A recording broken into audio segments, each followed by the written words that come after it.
Hello everybody. आज का जो टॉपिक है वो है लॉ ऑफ डिमांड। इससे पहले मैं आपको बताना चाहूँगी कि अगर आपको मेरा चैनल पसंद आता है तो प्लीज़ इसे लाइक एंड सब्सक्राइब कीजिएगा। लॉ ऑफ डिमांड ये बताता है आपको हमें कि जब भी किसी कमोडिटी या गुड्स का प्राइस इंक्रीज होता है तो उसकी डिमांड डिक्रीज होती है। ठीक है।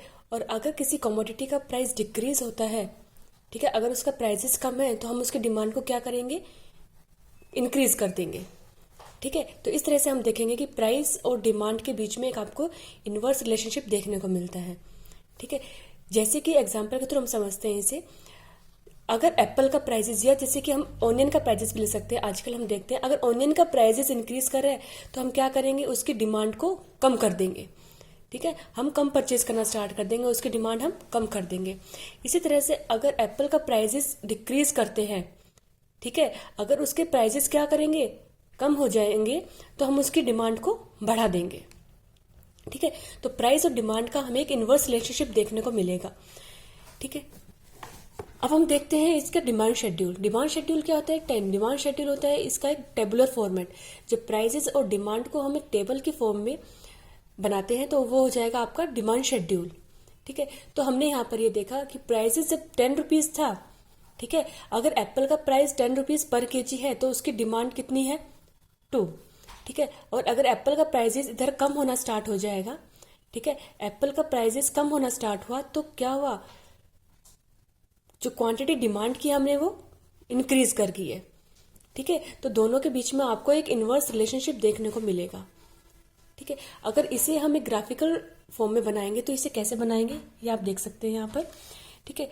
यहाँ पर आप प्राइजेस शो करेंगे और यहाँ पर आप कितनी क्वांटिटी डिमांड करें वो शो करेंगे।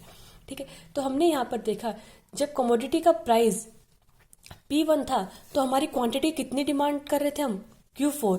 ठीक है। हम यहाँ से लेके यहाँ तक की क्वांटिटी हम डिमांड कर रहे थे। तो और फिर जब हमारा प्राइजेस इंक्रीज हुआ, P2 लेवल तक पहुंच गया तो हमने क्वांटिटी उसकी कम डिमांड की। ठीक है। फिर P3 लेवल तक गए तो हमारी क्वांटिटी इस तरह से कम होनी स्टार्ट हो गई है। ठीक है। तो जब हम P4 लेवल प्राइस था हमारा, इस लेवल पर गए हैं तो हमारी क्वांटिटी सबसे कम डिमांड की। तो इसी तरह से हमने देखा कि प्राइसेस इंक्रीज होंगे तो क्वांटिटी हमारी कम हो जाएगी। ठीक है। तो इस तरह से जो एक डिमांड कर्व आपका बनेगा वो आपका डाउनवर्ड स्लोपिंग बनेगा। ठीक है। वो डिमांड कर्व आपका किस तरह से बनेगा, डाउनवर्ड स्लोप लेगा आपका डिमांड जो कर्व है।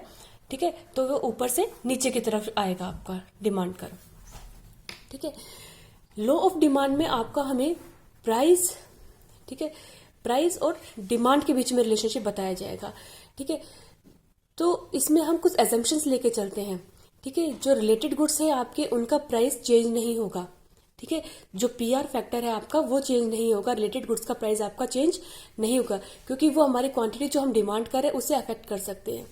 ठीक है। No change in income of consumer, जिसे हम वाई से शो करेंगे, कंज्यूमर की इनकम में भी कोई चेंज नहीं आएगा, क्योंकि जब कंज्यूमर की इनकम में चेंज आएगा तो ऑब्वियसली हमारी जो क्वांटिटी हम डिमांड कर रहे हैं वो भी अफेक्ट होगी। ठीक है। नो चेंज इन टेस्ट और प्रेफरेंस ऑफ कंज्यूमर, और लास्ट हमारा no change in expectation of consumer. Consumer के टेस्ट प्रेफरेंसेस में, उसकी एक्सपेक्टेशन में कोई चेंज नहीं आएगा, जो वो आज थी वही कल रहेंगी। ठीक है। सिर्फ लॉ ऑफ डिमांड में प्राइस और डिमांड के बीच में रिलेशनशिप बताया जाता है। जो भी बाकी सारे फैक्टर्स है वो हमारे कांस्टेंट रहेंगे, उनमें कोई चेंज नहीं आएगा। ठीक है। तो ये हमारा आज का टॉपिक था law of demand. Thank you.